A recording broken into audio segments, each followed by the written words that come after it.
All right, so let's talk about the special senses. We've kind of already touched on them in lecture, and we said that with the special senses, you have one specific area in your body that basically houses the receptors to pick up a signal. So, for example, your eyes have photoreceptors, photo meaning light, right? Because photo means light. So they're light receptors. And your eyes are the only place on your entire body that you've got photoreceptors. If you have if you had photoreceptors anywhere else, you would be able to see with your elbow or your knee or your toe, but you can't. So we call them special senses specifically because they are specific to one part of your body. The sense of taste only happens in your mouth. The sense of smell only happens in your nose. The sense of hearing only happens in your ears, along with the sense of balance. So in lab, we're looking to learn the actual anatomy. We're looking to learn the parts and the pieces. So looking at the eye, the external eye, you have the upper eyelid and the lower eyelid, both of which are used to protect your eye. If something comes flying at your face, what do? You blink and you close your eye to try and protect what's inside. You've got your eyebrow.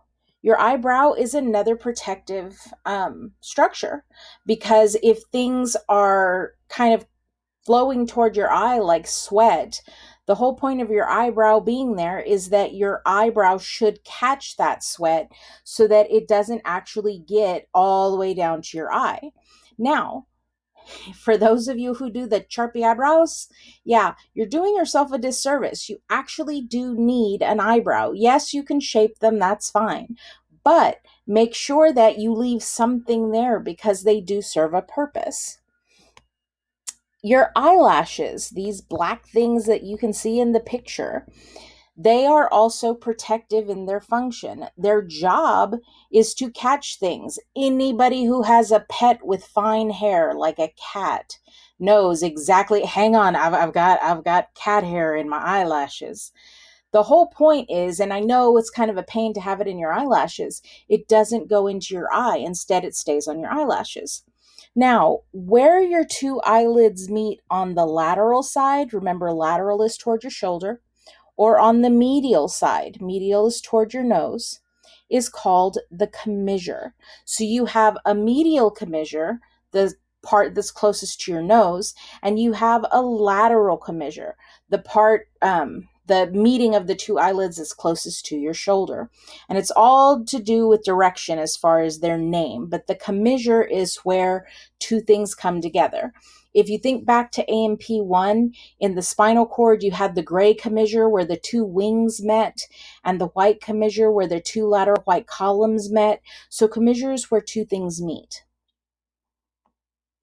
Now, looking again at the front, you've got the white of the eye, which is the sclera. The sclera is actually pretty rough and tumble. You can actually do quite a bit with the sclera. If you were in lab, we would dissect an eye. And to be honest, that dissection is pretty hard to do. And you have to be very careful because the I guess propensity to hold the eye really tight while you're trying to cut through it can also cause it to squirt all over the place. So you have to be very gentle cutting, but it takes some effort to get through the sclera. If you've ever seen the inside of a baseball, you know the fibers going around and around and around and around and around inside of a baseball. That's kind of what the sclera is. It's a whole bunch of connective tissue fibers going around and around and around to make this really good, sturdy outside to the eye. The front of that outermost layer of the eye is called the cornea. Now, the cornea is designed to be clear like glass because in order for my photoreceptors to work, light has to be able to get to them. So even though technically the sclera and the cornea are the same layer, when you get to the part that is the cornea, it's clear. And through the cornea, you can actually see the iris, the colored part of our eye, whether you have brown eyes or blue eyes or green eyes or hazel eyes or lavender eyes if you want to be all, I don't know, fancy about it. The iris is behind the cornea, but because the cornea is clear like glass, you can actually see that. Now, dead center in the middle of the iris is the pupil. The pupil is a hole. The pupil can change the pupil can be changed in size, but it's the iris that actually changes the size of the pupil. The iris is made out of smooth muscle, and kind of like the drawstring on a trash bag, it can kind of draw closed and make that pupil very, very small. And when you're in very bright light, that pupil needs to be really small so you can control the amount of light going into your eye. By the same token, you have another set of muscles in the iris that kind of look like a kid's drawing. Those rays of the sun a kid draws, they actually pull that hole open by pulling out on those muscles. Kind of like trying to open a drawstring trash bag, reopen it after you've kind of pulled it closed a little. You kind of pull it out all over the place. But these muscles in the iris will make that pupil bigger. So the pupil, believe it or not, is actually a lack of something. It's the hole. Now, dead center here in the middle of your eye, toward your medial commissure, is kind of a pink bump. That pink bump is called the lacrimal caruncle. Your lacrimal gland, lacrimal, this is your tear producing gland. Okay, this is the gland that produces your tears, and it's always going to be out here. That lacrimal gland is always going to be lateral. So if you're looking at a picture or you're looking at a model and you see that lacrimal gland, know that that direction is lateral. It's toward the shoulder. So as this gland produces tears, hang on, let me erase some of the stuff that I've written on here. As this gland produces tears and starts kind of shunting them through ducts, remember, duct is just a very fancy way of saying tube. So you've got these tubes coming from this lacrimal gland into the eye, and your tears go into your eye. They have to have a drainage point. That lacrimal caruncle is part of the place where your tears are going to drain. That's one of the reasons why if you're laying on your side and your eyes are producing tears, you'll notice that your tears come out the side of your eye, because instead of going toward the drain, they're going the opposite direction. Okay, so these are the external anatomical structures of your eye.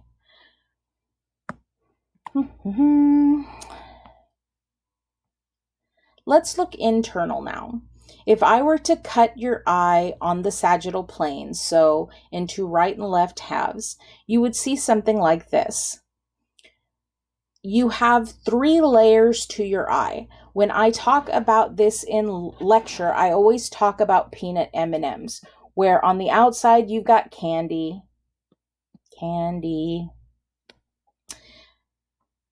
Whoops.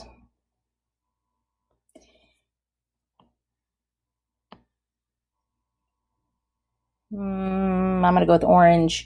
In the middle, you've got the chocolate. And then, that is so not spelled correctly. Chocolate. There we go. And on the inside, just to kind of give you something simple to think about, instead of the peanut, we're going to talk about the fact that you've got the skin of the peanut. Because you know that with peanut M&Ms, sometimes you can actually see the skin of the peanut that's there. So the outermost layer, the candy layer of your M&M, is actually going to be this, okay? This is called the fibrous tunic. Now, tunic is just a fancy way of saying layer. Okay, so it's the layer of the outside of the eye. And in the fibrous tunic, you basically have two parts. You have the sclera, which is the white of the eye, and you have the cornea. Now, what I want you to notice is the sclera exists all the way around until we get to the front of the eye. When we get to the front of the eye is where you're going to see the cornea. Now, remember what I just said about the cornea. The cornea is clear like glass. Why? Because I want light to be able to go through here to get to the inside of the eye where my retina is, where the thing that has my photoreceptors, my light receptors, is going to be. So that's that first tunic, the fibrous tunic. It's the outermost tunic. Now, the next layer in, I would say, is the chocolate layer. This layer in pink, can you see that? It's all the way around. This is the choroid layer, okay? You may also hear it referred to as the vascular tunic. And the reason it's called the vascular tunic is because it is the one that actually has the most blood supply to it, okay? So toward the back of my eye is going to be the choroid. That's what we call that. And to be honest, in the human eye, the choroid is very, very dark. It looks black.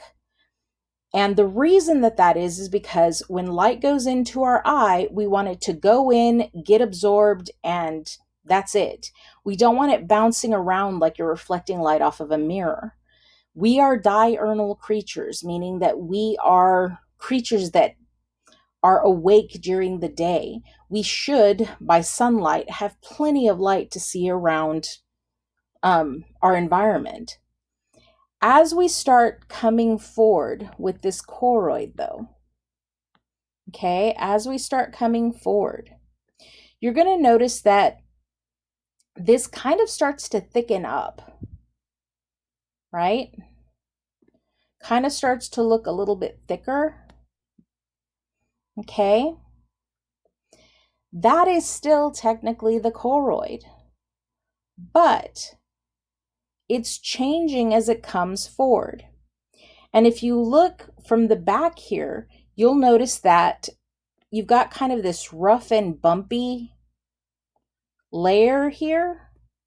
This is called the ora serrata. So, ora serrata, ora, eye, serrated. Think about a serrated knife for a second. Serrated knife kind of looks like that, like a steak knife, right? So that ora serrata is that kind of serrated, smooth muscle that you can see. Okay? As you keep coming forward, though, you also run into the iris. So you've got the vascular tunic made up of the choroid, you've got that ora serrata, you've got the iris. Okay, and the iris, the colored part of our eye, is actually the most forward part or the most anterior portion of that vascular tunic.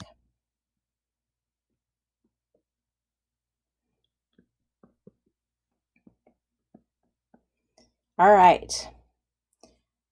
Internal to that, you can see this yellow layer here. Yes? And you can see it all the way around. Here it is, this whole yellow layer. This is the retina. This is going to be the skin of the peanut, okay? Notice that I didn't put the peanut in there. There's a really specific reason for that, because your eye is hollow, okay? So the retina is where we have our photoreceptors. Okay, that's one word, but there wasn't enough room. This is where we have our light receptors. This is the ultimate goal of where we want our light to hit, because the nerve ending, the neuron that we have that can pick up and make sense of what light means, is there. This structure right here is kind of a floating structure in the front of your eye called the lens. The lens actually condenses light.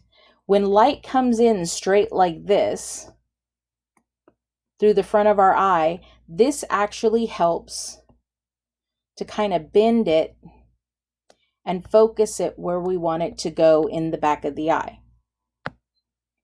So the lens is almost literally like a magnifying lens. It focuses that light.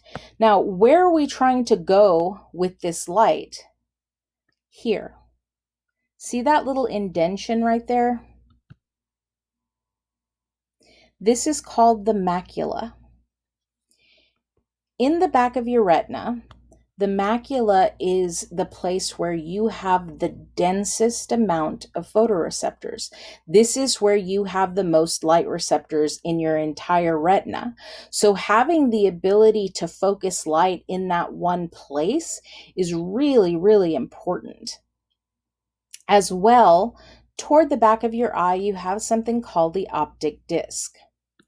Now, where the macula is a place of really, really dense photoreceptors, the optic disc is often referred to as the blind spot.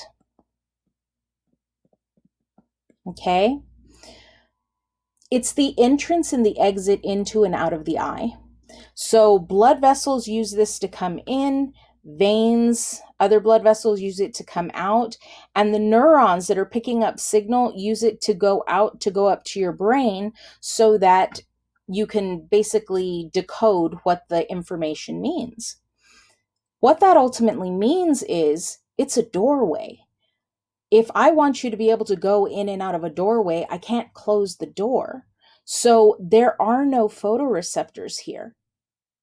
So if light by chance comes into your eye and it hits that spot, you don't see it because you don't have any photoreceptors there. You don't have any way to pick up a signal.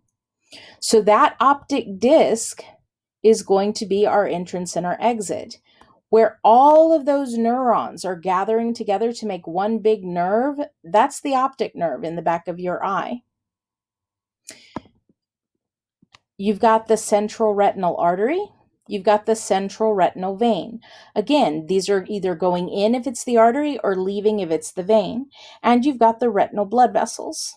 Okay? So, we've looked at the parts and the pieces. Let's look at the chambers. Let's look at the empty spots. Well, technically, they're not really empty, but they are chambers. From the front of the cornea here to the front of the iris here is one chamber. It's called the anterior chamber. It is a space that is filled with something called the aqueous humor.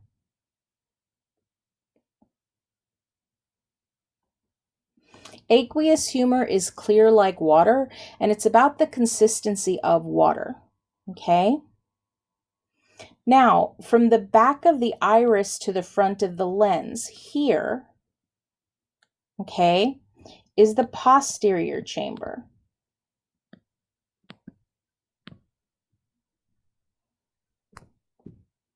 And again, well, here, you can see my little label there.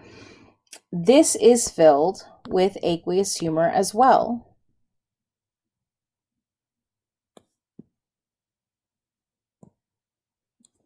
Then, from the back of the lens here to the back of the retina here is the vitreous chamber. The vitreous chamber is filled with vitreous humor.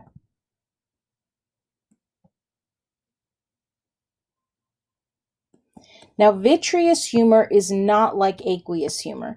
Vitreous humor is actually very, very thick. It's almost like jelly. It has more girth to it. Now, you might be going, okay, so why do I care? Well, it's kind of like inflating a balloon. What makes the balloon keep its shape?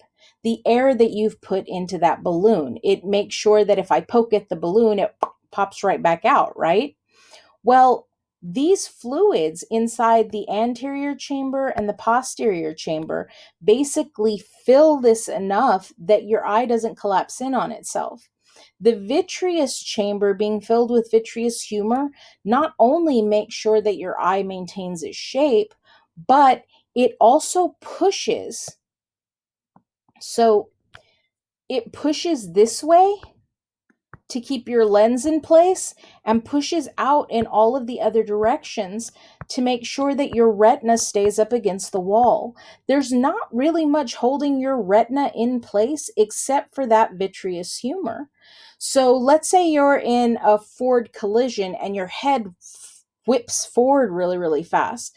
Just like a glass of water doing that and it sloshes forward, this vitreous humor can do the same thing. And if that happens and that pressure is lost from back here, it can actually detach your retina. If you're very, very lucky, that retina will go back exactly the way it was when it sloshes backwards. If you're not, the retina can actually tear, in which case you've just damaged your retina.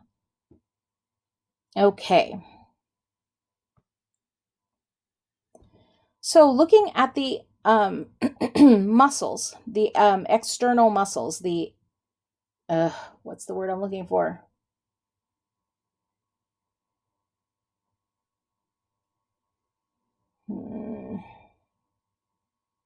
I can't remember the word I'm looking for. That's sad. The muscles that move your eye around, okay? You've got two basic sets of muscles. You've got the rectus muscles and you've got the oblique muscles. Now, the oblique muscles, if I'm not mistaken, are not in this particular model. So let's talk about the rectus muscles. Rectus means straight.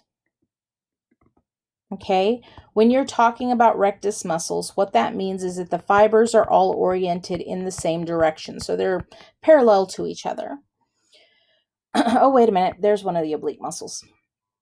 Okay, so the cool thing about the rectus muscles is their name tells you where they're at and what they do. So the superior rectus muscle is on the top of the eye and it turns your eye up toward the ceiling. The inferior rectus muscle is at the bottom of your eye and it turns your eye toward the floor. You've got the lateral rectus muscle. Yep, it turns your eye toward your shoulder. Now, for this particular model, there is no medial rectus because the model is cut in half, but in the other one, it's there. And then back here, you've got the oblique muscle. So the weird thing about oblique muscles is that they kind of wrap around your eye. So since they wrap around your eye, when they contract, they turn your eye. They actually make it pivot. Like when you roll your eyes down toward the floor, you roll your eyes up toward the ceiling. So when it comes to the superior oblique, this actually rotates your eye down toward the floor because of how it pulls. When this pulls this way, your eye rotates down. Okay, so let's look at another model. This is the giant eye model. See the lacrimal gland? This is that tear-producing gland I was talking about. Remember, lacrimal means lateral. So now you know that this is the lateral side, this is the medial side. The lateral side toward your shoulder, the medial side toward your nose. Now you might be going, okay, so what? Why do I need to know that? Because if you're going to identify these rectus muscles, you need to know direction. Okay? So looking at the front of this giant eye model, you've got the white of the eye, the sclera. You've got the clear portion at the front of the eye, the cornea. You've got the brown iris, the colored portion of the eye right here. You've got the pupil, that hole that exists there. Now looking at the muscles, I've got the inferior rectus at the bottom, the superior rectus at the top, up here, which apparently my pen isn't working there, the medial rectus in the middle, and the lateral rectus on the side. Remember, lacrimal lateral. As well, I've got this tendon of the superior oblique up here. With this particular model, you don't see the muscle, but you do see the tendon that muscle attaches to. So again, same thing. We're looking at the lateral side. How do I know? Because there's the lacrimal gland. So I've got the lateral rectus, still have the sclera because it's the white of the eye on the outside. I've got the inferior oblique. Remember, with the oblique muscles, it does the exact opposite. So when this pulls, it rotates my eye up so that I'm looking up. And I've got the superior rectus. Remember, rectus means straight. So if it's a rectus muscle, this is going to make my eye look up. And in the back, I've got the optic nerve.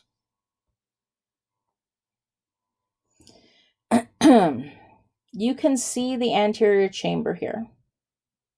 You can actually see the posterior chamber from the back of the iris to the front of the lens. And this whole thing here is the vitreous chamber, filled with vitreous humor, right? What's in the anterior and the posterior chamber? Aqueous humor, okay? So looking internally, here is the fovea centralis. The fovea centralis, which is actually in the middle of that macula we were talking about. Macula. This is the retina. How do I know that this whole thing is the retina? Because it's the innermost layer of the eye. That's how I know. If it is the innermost layer of the eye, it is automatically the retina. See our serrated edge here? That's the choroid layer, also known as the ora serrata, okay?